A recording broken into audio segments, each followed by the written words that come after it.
प्यारे छात्रों, हमारे पिछले वीडियो में आप लोगों ने देखा होगा कि संबंध की डिफिनीशन क्या होती है, रिलेशन की परिभाषा क्या होती है, कितने प्रकार का होता है।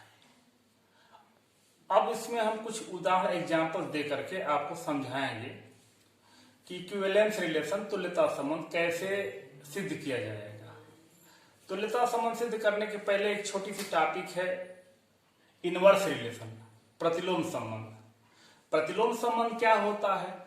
यदि A से B में कोई संबंध R है, A से B में कोई संबंध R है और यदि हम B से A में संबंध निकालें तो वह प्रतिलोम संबंध या इनवर्स रिलेशन बोला जाएगा। अब यदि R equal to ordered pair AB such that A belongs to A and B belongs to B, तो R इनवर्स जो होगा हमारा R inverse equal to ordered pair BA such that B belongs to B and A belongs to A। Element वही रहेंगे, जो A का element होगा वो A का होगा, जो B का एलिमेंट होगा। एलिमेंट नहीं चेंज होंगे, अवयव नहीं चेंज होंगे, केवल उनके ऑर्डर क्रम चेंज हो जाएंगे।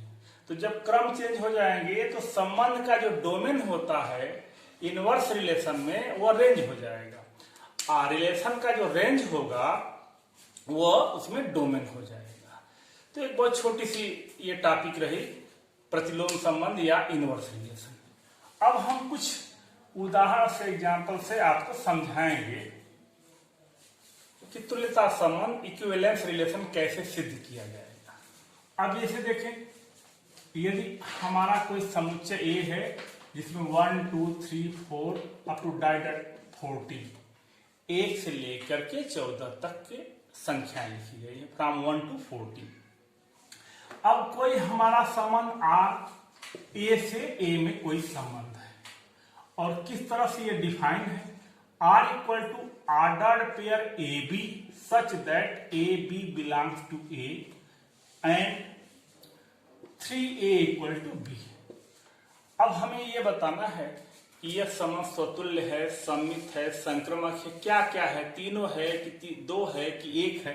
तो इसके लिए सबसे पहले हम करेंगे क्या कि ये जो हमें एलिमेंट दिया गया है, जो ये रिलेशन दिया गया है, इस रिलेशन से, इस संबंध से, इस कंडीशन द्वारा हम सभी ऑर्डर पेयर को लिखेंगे। अब जैसे देखें 3A इक्वल टू B, मतलब पहले एलिमेंट में अगर हम 3 से मल्टीप्लाई करते हैं तो सेकेंड एलिमेंट मिलता है। तो R इक्वल टू देखेंगे, 1 का रिलेशन 3 से हो जाएगा, 2 का रिलेशन 6 से हो जाएगा, 3 का रिलेशन 9 से हो जाएगा, 4 का रिलेशन 12 से हो जाएगा। अब अगर हम 5 लेंगे तो 5 का रिलेशन 15 से मिलेगा, जो इसमें नहीं है। बस हमारे जितने भी ऑर्डर्ड पेयर हैं यही मिल गए। अब ये हमारा R मिल गया। अब इसे हम चेक करेंगे, देखेंगे कि क्या यह स्वतुल्य है, क्या यह सममित है, क्या यह संक्रमक है। तो यह संबंध स्वतुल्य नहीं है, रिफ्लेक्सिव नहीं है। अब कहेंगे क्यों नहीं रिफ्लेक्सिव है? रिफ्लेक्सिव के लिए 1 1 का होना आवश्यक है, 2 2 का होना आवश्यक है, 3 3 का होना आवश्यक है। इसी तरह ये जितने भी एलिमेंट हैं सबका स्वयं द्वारा संबंध है, अतः यह स्वतुल्य संबंध नहीं है। अब जरा देखेंगे कि यह संबंध सममित है कि नहीं, सिमेट्रिक है कि नहीं। तो सममित के लिए देखिए क्या देखना पड़ेगा। R में देखें 1 3 1 3 belongs to R, does not imply that 3 1 belongs to R। इसका मतलब यह हुआ कि यदि 1 3 R में है तो 3 1 भी R में होना चाहिए, जो कि नहीं है, अतः यह संबंध सममित भी नहीं हुआ। अब देखिए, न तो स्वतुल्य हुआ न तो सममित हुआ। अब तीसरा देखेंगे कि यह संक्रमक ट्रांजिटिव है कि नहीं। अब संक्रमक के लिए देखिए 1 3 belongs to R and 3 9 belongs to R। 1 3 R का है अवयव, 3 9 R का है। इससे अगर 1 9 belongs to, does not belongs to R, अगर 1 9 R का अवयव हो जाता, संबंध का अवयव हो जाता, तो यह संबंध संक्रमक होगा। लेकिन यहाँ 1 9 जो है इसका कोई भी अवयव नहीं है, अतः यह संक्रमक भी नहीं है। तो यहाँ ये देखने को मिल रहा है, जो पहला एग्जाम्पल है इसमें यह संबंध न तो स्वतुल्य है, न तो सममित है, न तो संक्रमक है। इसी प्रकार हम कुछ और उदाहरण से आपको समझाएंगे, क्योंकि यह बड़ा महत्वपूर्ण टॉपिक है, इसे ध्यान से पढ़ना आवश्यक होता है। लड़के कुछ गलतियां कर जाते हैं। अब देखें, R is subset of A cross A, अर्थात दूसरा एग्जांपल देखें, A से A में कोई संबंध आ रहा है। अब R डिफाइन कैसे है? A समुच्चय A को पहले लिख ले। A में 1 2 3 4 5 और 6। अब जरा देखें हमारा क्या है, R equal to ordered pair AB such that AB belongs to A and A plus 1 equal to B। अब देखें, ये जो शर्त दी गई है, जो कंडीशन दी गई है, इस शर्त से, इस कंडीशन से जितने भी ऑर्डर्ड पेयर होंगे, जितने भी क्रमित युग्म होंगे, उनको हम लिखेंगे पहले। तो देखें, हम क्रमित युग्मों को लिख रहे हैं। A plus 1 equal to B, अर्थात पहले अवयव में एक जोड़ेंगे तो दूसरा अवयव मिलेगा।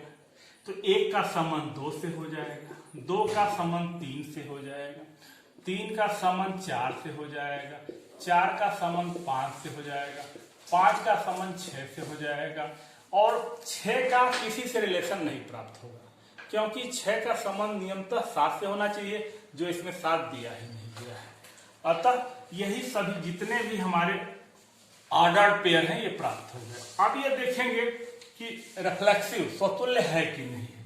तो स्वतुल्य के लिए आप सभी जानते हो, ये देखने से ही स्पष्ट हो रहा है कि ये स्वतुल्य नहीं होगा। क्यों नहीं स्वतुल्य होगा?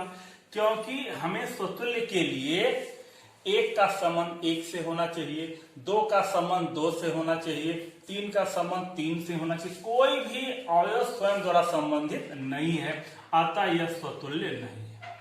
फिर पुनः हम सममित के लिए चेक करेंगे, सिमेट्रिक के लिए चेक करेंगे कि सिमेट्रिक है कि नहीं है। तो सिमेट्रिक में कोई भी अवयव दिखा, एक ही एलिमेंट, एक ही ऑर्डर पेयर दिखा दीजिए, चूंकि since 1 2 belongs to R does not imply that 2 1 belongs to R। इसका यह मतलब हुआ कि 1 2 तो R में है, लेकिन 2 1 R में नहीं है, अतः यह सिमेट्रिक भी नहीं हुआ, सममित भी नहीं हुआ। अब तीसरा बचा संक्रमक। संक्रमक देखते हैं कि संक्रमक है कि नहीं। संक्रमक में यह होता है, कोई भी 2 ऑर्डर्ड पेयर लेंगे, जैसे हमने ले लिया कि 1 2 बिलोंग्स टू R, अब दूसरा ऑर्डर्ड पेयर वही लोगे जो 2 से शुरू है, एंड 2 3 बिलोंग्स टू R, पहले का दूसरा से संबंध और दूसरे का तीसरा संबंध। अगर इन दोनों से पहले का तीसरा से संबंध निकल जाएगा तो वह संबंध संक्रमक होगा। इससे ये नहीं 1 3 बिलोंग्स टू R, 1 3 R में है ही नहीं है, तो ये भी हमारा संक्रमक भी नहीं हुआ। तो ये जो संबंध दिया गया है, इस समुच्चय पर ये जो संबंध दिया गया है, न तो स्वतुल्य है, न तो सममित है, और न ही संक्रमक। अब हम कुछ उदाहरण ऐसा देंगे जिसमें कि हमारा तुल्यता संबंध स्थापित। अब जैसे देखें, हमारा R subset of I cross I, I का मतलब होता है पूर्णांक, और R equal to ordered pair AB such that AB belongs to I, A minus B 2 से विभाज्य है, 2 से विभाज्य। A minus B is divisible by 2। English में अगर पढ़ना चाहेंगे तो पढ़ेंगे R equal to ordered pair AB such that AB belongs to I where A minus B is divisible by 2। अब देखेंगे कि यह संबंध स्वतुल्य, सममित, संक्रमक में क्या क्या, किस कौन कौन संबंध इसमें है। तो सबसे पहले हमारा रिफ्लेक्सिव स्वतुल्य आता है। तो स्वतुल्य के लिए देखेंगे, अब यहां ध्यान देने वाली बात है कि अभी पीछे वाले उदाहरणों में हमें अवयवों की संख्या सीमित थी, लेकिन ये फाइनाइट थी। लेकिन इस समुच्चय में number of element is infinite, अवयवों की संख्या इनफाइनाइट है। इंटीजर्स जो होता है इनफाइनाइट सेट का एग्जाम्पल होता है। अब देखेंगे अब for every A belongs to capital I, हम एक अवयव लेंगे, एक एलिमेंट लिखेंगे और उसके पीछे फॉर एवरी लगा दें। इट मीन्स कि अगर एक एलिमेंट इस रूल को फॉलो करता है तो उस सेट के जितने भी एलिमेंट होंगे उस रूल को फॉलो करेंगे। अब जरा ध्यान दीजिए, चूंकि सिंस a माइनस ए 2 से विभाज्य होगा। अब आप सोचोगे कि a माइनस ए क्यों 2 से विभाज्य है? a माइनस ए की वैल्यू, a माइनस ए का मान जो होगा 0 होगा, और हम जानते हैं कि 0 को छोड़कर किसी भी संख्या से विभाज्य होता है। तो जब 0 को छोड़कर किसी भी संख्या से विभाज्य होता है तो हमको यहाँ 2 से जरूरत है, तो हम लिख दिए कि a माइनस ए 2 से विभाज्य है। अब देखिए हमारी डेफिनेशन क्या है, अगर a माइनस बी 2 से विभाज्य है तो a रिलेटेड टू b कहा जा रहा है। यहाँ a माइनस ए 2 से विभाज्य है तो हम इसको कहेंगे a related to a। a related to a imply that ordered pair a belongs to r। ये स्पष्ट करता है कि यह संबंध स्वतुल्य है। अब दूसरा देखते हैं, रिफ्लेक्सिव तो हो गया, अब सिमेट्रिक के बारे में देखते हैं, सममित के बारे में देखते हैं। अच्छा, यहां ध्यान देने वाली बात है कि रिफ्लेक्सिव के लिए यह आवश्यक है कि जितने भी एलिमेंट हों उस सेट के सभी एलिमेंट उस शर्त का पालन करें। लेकिन सिमेट्रिक और ट्रांजिटिव के लिए ऐसी कोई बात नहीं है कि सारे अवयव पालन करें ही करें। जो अवयव हमारे R में लिए गए हैं वही पालन करें। अब हम सिमेट्रिक सममित दिखा रहे हैं आप लोगों को। हम दो element A B belongs to I और माना let A related to B. हम ये मान के चलेंगे कि ए का बी से संबंध है और हम यह दिखाने की कोशिश करेंगे कि ए से बी में जो संबंध है वही संबंध बी का ए से है। इंप्लाई दैट ये इंगित करता है कि a माइनस बी 2 से विभाज्य है। ये तो हमारी परिभाषा कह रही है, प्रश्न का ऐसा दिया ही गया, क्वेश्चन में ऐसा दिया ही गया। अगर a माइनस बी हमने माइनस का मान लिया, b माइनस ए 2 से विभाज्य होगा, वही चीज है, हमने केवल माइनस कॉमन ले लिया है, विभाज्य होगा। अब देखें, अगर हम माइनस कॉमन लेने के बाद इंप्लाई दैट b माइनस ए भी 2 से विभाज्य होगा। अब लड़के ये सोचते हैं कि सर यहां पे माइनस था वो कहां चला गया। तो डिविजिबिलिटी में अगर किसी नंबर में माइनस का गुणा कर देते हैं तो डिविजिबिलिटी प्रभावित नहीं होती है। और यहाँ पे हम ये नहीं है कि LHS लेके चल रहे हैं और RHS आएगा, ऐसी कोई बात नहीं है। केवल हम तर्क से, लॉजिक से प्रूव कर देंगे कि ऐसा होता है। तो अब यहाँ देखेंगे, अगर a माइनस बी 2 से विभाज्य है तो उसको हम ARB लिख रहे हैं, A रिलेटेड टू B। यहाँ हमने ये प्रूफ कर दिया कि b माइनस ए 2 से विभाज्य है, इसका मतलब b रिलेटेड टू A हो जाएगा। अब जरा ध्यान देंगे, यहाँ हम लेके चले थे A रिलेटेड टू B, हमने प्रूफ कर दिया, हमने सिद्ध कर दिया B रिलेटेड टू A। तो ये साबित हो गया, ये सिद्ध हो गया कि R जो है हमारा सममित है। अब हमारा R जो है समन स्वतुल्य है, यहाँ सममित है। अब तीसरा संक्रमक के बारे में देखते हैं, ट्रांजिटिव के बारे में देखते हैं कि यह ट्रांजिटिव होगा कि नहीं होगा। अब देखें, संक्रमक, ट्रांजिटिव, हम 3 एलिमेंट, 3 अवयव लेके चलते हैं। अब A related to B and B related to C। A का B से जो संबंध है वही संबंध B का C से है। यदि हम ये दिखा दें कि A का वही संबंध C से है तो संक्रमक होगा, और अगर नहीं दिखा पाए तो संक्रमक नहीं होगा। तो A रिलेटेड टू B का मतलब ये हुआ कि A माइनस बी 2 से विभाज्य होगा। A minus be divisible by 2 विभाज्य होगा। और B रिलेटेड टू C का मतलब क्या हुआ, B माइनस C भी 2 से विभाज्य होगा। B minus C is also divisible by 2, विभाज्य होगा। अब यहां ये बात देखने वाली है कि a माइनस बी 2 से विभाज्य है और b माइनस सी भी 2 से विभाज्य है। अगर दो संख्याएं अलग अलग किसी तीसरी संख्या से विभाज्य है तो उन संख्याओं का सम योग भी उस संख्या से विभाज्य होगा और उन संख्याओं का अंतर डिफरेंस भी उससे विभाज्य होगा। तो इससे यह साबित होता है कि a minus B plus B minus C भी 2 से विभाज्य होगा। a minus B plus B minus C is also divisible by 2, भी 2 से विभाज्य होगा। अब यहां देखिए b से b कैंसिल हो गया, इसका मतलब हुआ a माइनस सी 2 से विभाज्य होगा। a माइनस सी 2 से विभाज्य होगा। a minus C divisible by 2। अब देखिए a का b से जो रिलेशन है, b का c से वही रिलेशन है, ये दो रिलेशन दिए गए हैं, दो संबंध दिए गए हैं और हमने सिद्ध कर दिया कि a का वही c से रिलेशन है।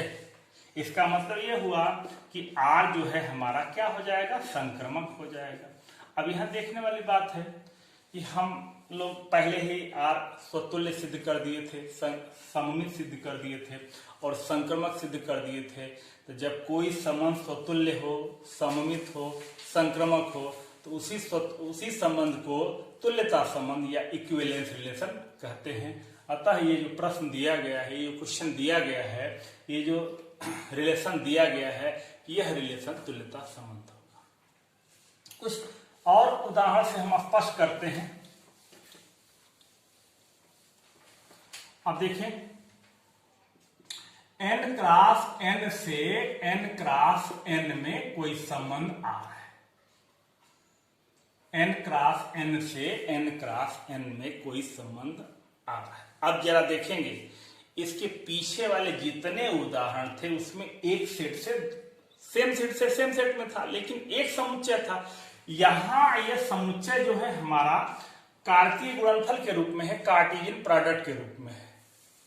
तो समुच्चय का अवयव अकेला होता है, एक एक करके होता है, लेकिन कार्टेशियन प्रोडक्ट के जो एलिमेंट होते हैं, अवयव होते हैं, वो ऑर्डर्ड पेयर के रूप में होते हैं, क्रमित युग्म के रूप में होते हैं। तो देखिए हमारी डिफिनीशन क्या है, परिभाषा क्या है। Ordered pair AB is related to ordered pair CD if and only ordered pair AB ordered pair CD से संबंधित है। कब? A इंटू D बराबर B इंटू C। अब हमें ये ज्ञात करके बताना, सिद्ध करके दिखाना है कि क्या ये जो संबंध दिया गया है ये स्वतुल्य है, सममित है, संक्रमक है, क्या क्या बातें इसमें निकल के आती हैं। अब आगे देखने पे पता चलेगा। तो सबसे पहले हम रिफ्लेक्सिव को चेक करते हैं, स्वतुल्य को चेक करते हैं। स्वतुल्य for every AB belongs to n cross n। हमने n क्रॉस n का एक एलिमेंट लिया AB, चूंकि सिंस A इंटू बी बराबर B इंटू ए। अब कोई पूछेगा कि A into B equal to B into A आपने कैसे लिख दिया, तो यहां हम रीजन देंगे, यहां लॉजिक देंगे कि धन पूर्णांकों में गुणन की संक्रिया क्रम विनिमय नियम का पालन करती है। In natural number multiplicative holds commutative law. गुणन की संक्रिया क्रम विनिमय नियम का पालन करती है। तो A इंटू बी को हम क्या लिख सकते हैं, B इंटू ए। अब इसको अगर हम रिलेशन में बदलेंगे, जरा देखिए इसमें एक छोटी सी ट्रिक है।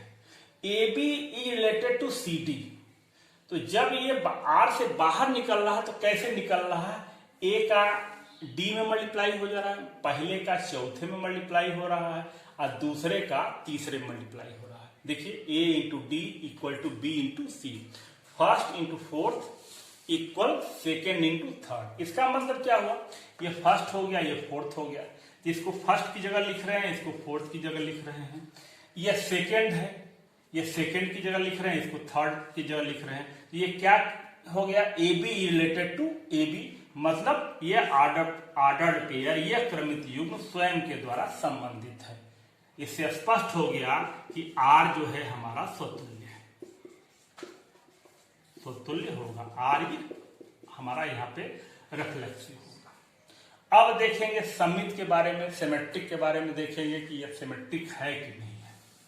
अब देखते हैं, हम दो एलिमेंट लेके चल रहे हैं, A B C D belongs to N cross.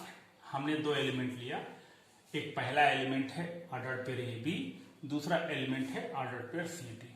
अब देखिए क्या है, हम order pair A B is related to order pair C D, ये मान के चलना पड़ेगा हमें। ये डिफिनेशन है, ये परिभाषा है। इससे क्या होगा, ए इंटू डी बराबर बी इंटू सी। अब हमें यहां सिद्ध कर देना है कि order pair C D is related to order pair A B. अब देखिए हम कैसे सिद्ध कर सकते हैं, B इंटू सी बराबर ए इंटू डी। हमने LHS को RHS बना दिया और RHS को LHS बना दिया। अब देखें B इंटू सी को हम C इंटू बी लिख दिए, यहाँ D इंटू ए लिख दिए, क्योंकि हम जानते हैं नेचुरल नंबर में धन पूर्णांकों में गुणन की संक्रिया क्रम विनिमय नियम का पालन करती है, कॉम्पिटिटिव लॉ होता है मल्टीप्लिकेशन में।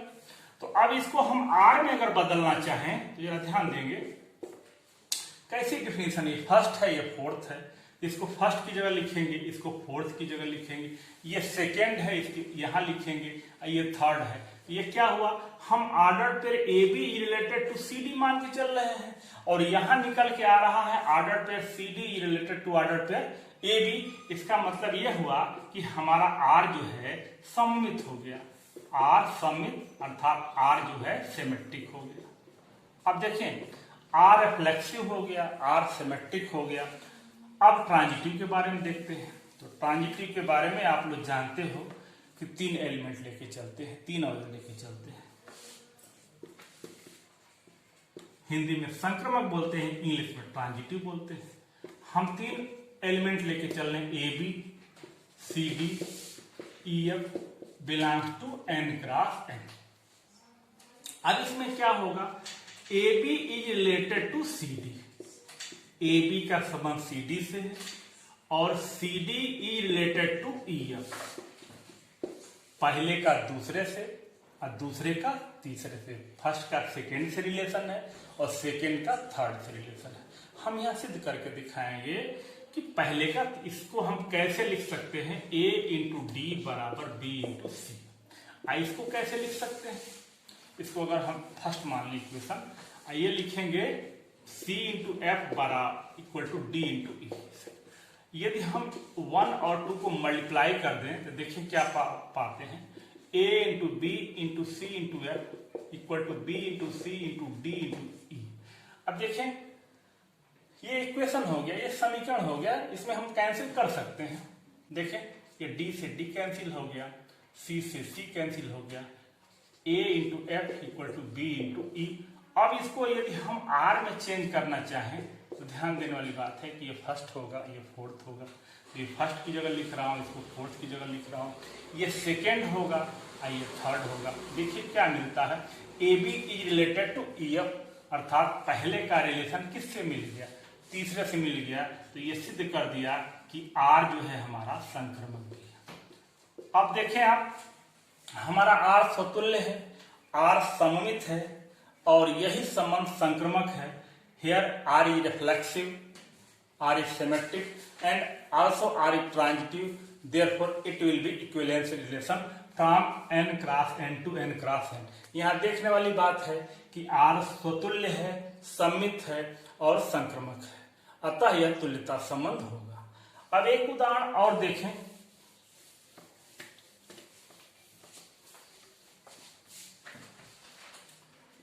A equal to 1 2 3। हम एक रिलेशन R लिख रहे हैं, R1 1 1 2 2 3 3 1 3 3 1। अब हम ये जानना चाहते हैं कि ये जो संबंध लिखा गया है R1, क्या यह इक्विवेलेंस रिलेशन है, तुल्यता संबंध है। तो तुल्यता संबंध के लिए सबसे पहले हमको रिफ्लेक्सिव देखना होगा, सिमेट्रिक देखना होगा, ट्रांजिटिव देखना होगा। तो रिफ्लेक्सिव के लिए देखिए 1 1 भी है, 2 2 भी है, 3 3 भी है और ए में 1 2 3 केवल 3 ही एलिमेंट है, अतः यह रिफ्लेक्सिव भी है। सिमेट्रिक देखिए, सिमेट्रिक क्यों है, 1 3 है और 3 1 है। सिमेट्रिक केवल डिफरेंट एलिमेंट होता है उन्हीं में देखा जाता है, इनमें सिमेट्रिक नहीं देखा जाता है, इसलिए सिमेट्रिक भी है। अब देखें, अब ट्रांजिटिव देखा जाए, ट्रांजिटिव के लिए 1 3 belongs to R and 3 1 belongs to R imply that 1 1 also belongs to R. 1 3 R में है, 3 1 आर में है, तो 1 1 भी आर में है, अतः यह संबंध स्वतुल्य है, सममित है और संक्रमक है। Relation is reflexive, symmetric and transitive, therefore it will be equivalence relation. अब प्रश्न हमारा यहाँ पे ये उठता है कि क्या कोई ऐसा और रिलेशन लिखा जा सकता है, इसी सेट पे ऐसा कोई रिलेशन लिखा जा सकता है, ऐसा कोई संबंध लिखा जा सकता है जो इक्विवेलेंस रिलेशन हो, जो तुल्यता संबंध हो, लेकिन उसमें ऑर्डर्ड पेयर 1 3 का रहना अनिवार्य है। इससे अलग कोई ऐसा रिलेशन लिख सकते हैं जो तुल्यता संबंध भी हो, इक्विवेलेंस रिलेशन भी हो और ऑर्डर्ड पेयर 1 3 भी अवश्य हो। तो इसके लिए देखिए हम क्या करेंगे, सबसे पहले हम A क्रॉस A लिखेंगे, A क्रॉस A लिखेंगे। तो A क्रॉस A में हो जाएगा, हम एक बार A को और लिख देते हैं 1 2 3, तो 1 1 हो जाएगा, 2 2 हो जाएगा, 3 3 हो जाएगा, 1 2 हो जाएगा, 2 1 हो जाएगा, 1 3 हो जाएगा, 3 1 हो जाएगा, 2 3 हो जाएगा और 3 2 हो जाएगा। अब देखो A क्रॉस A में कुल 9 एलिमेंट होंगे, 1 2 3 4 5 6 7 8 9। अब हमें ऐसा रिलेशन लिखना है, कंडीशन ये है प्रश्न की, क्वेश्चन की ये कंडीशन है कि वह इक्विवेलेंस रिलेशन हो, तुल्यता संबंध हो और साथ में उसमें ऑर्डर्ड पेयर 1 3 का रहना अनिवार्य है, कंपलसरी है। तो देखिए हम एक दूसरा रिलेशन लिख रहे हैं, R2 1 1 2 2 3 3। अब यहां एक कंडीशन है कि 1 3 का रहना अनिवार्य है, कंपलसरी है, हमने 1 3 लिखा, तो 1 3 जब लिख दिया तो हमारी मजबूरी है कि 1 3 लिखें तो 3 1 लिखना पड़ेगा। तो अगर ये तुल्यता, ये इक्विवेलेंस रिलेशन तो है, अगर इतने पे हम बंद कर देते हैं, क्लोज कर देते हैं, तो R1 R2 में कोई अंतर नहीं मिलता है। तो हमें डिफरेंस करने के लिए देखिए हमने 1 1 को यूज कर लिया, 2 2 को यूज कर लिया, 3 3 को यूज कर लिया, या 1 3 को यूज कर लिया, 3 1 को यूज कर लिया। अब हमारे पास बचे ये 4 ठो ऑर्डर्ड पेयर। अब इसमें से किसी एक को रखते हैं। अगर हम 1 2 को रखते हैं, 1 2 को रखते हैं तो हमें सिमेट्रिक बनाने के लिए 2 1 को रखना पड़ेगा। अब देख लीजिए, अब सिमेट्रिक तो हो गया, लेकिन अब ये चेक करेंगे कि क्या ये ट्रांजिटिव है कि नहीं है। तो अब देखें, 3 1 belongs to R and 1 2 belongs to R imply that 3 2 चाहिए। अगर 3 2 रहेगा तभी ट्रांजिटिव होगा, तो हमें अब 3 2 को रखना पड़ा। जब मैं 3 2 को रख दिया तो इसको सिमेट्रिक बनाने के लिए हमको क्या रखना पड़ जाएगा, 2 3 को रखना पड़ जाएगा। तो अब देखिए 1 2 भी इस्तेमाल हो गया, 2 1 भी इस्तेमाल हो गया, 2 3 को इस्तेमाल हो गया, 3 2 की अब कोई ऑर्डर्ड पेयर बचा ही नहीं। अब ये चेक करके देख लीजिए, ये जो रिलेशन है रिफ्लेक्सिव भी है, सिमेट्रिक भी है और ट्रांजिटिव भी है। अतः यह कौन सा रिलेशन हो गया, इक्विवेलेंस रिलेशन हुआ। ये भी इक्विवेलेंस रिलेशन हुआ, ये भी इक्विवेलेंस रिलेशन हुआ। क्वेश्चन की जो कंडीशन है जिसमें ऑर्डर्ड पेयर 1 3 का होना कंपलसरी है, देख लीजिए 1 3 कंपलसरी है। अब अगले वीडियो में हम आप लोगों को फंक्शन के बारे में बताएंगे, कुछ फंक्शन के बारे में बताएंगे, कुछ एग्जाम्पल देंगे जो रिलेशन और फंक्शन दोनों के होंगे। धन्यवाद, अगला वीडियो फिर बाद में।